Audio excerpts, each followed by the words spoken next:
సుపుత్ర, ఐరావత, ఈ ఫల ప్రదర్శన ఏమిట్రా?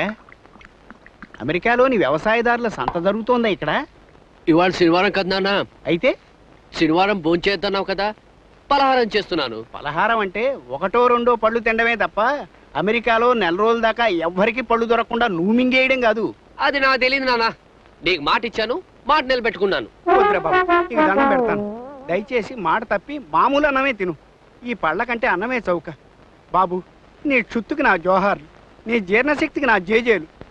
వద్దు, ఇంకా ఈ పళ్ళగోల మర్చిపో. మామూలుగా భోజన కార్యక్రమం నిర్వర్తించు. మరి వెంకటేశ్వర స్వామి ముందు ప్రమాణం చేయించావు. వచ్చే శనివారం పిట్స్బర్గ్ వెంకటేశ్వర స్వామి గుడికి వెళ్ళి అపరాధ క్షమ కింద జరిమానా కట్టుకుంటాను.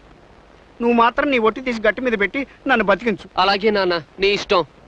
అమ్మయ్యా, మరి త్వరగా వంట చేయి, ఆకలేస్తోంది. గోవిందా గోవిందా.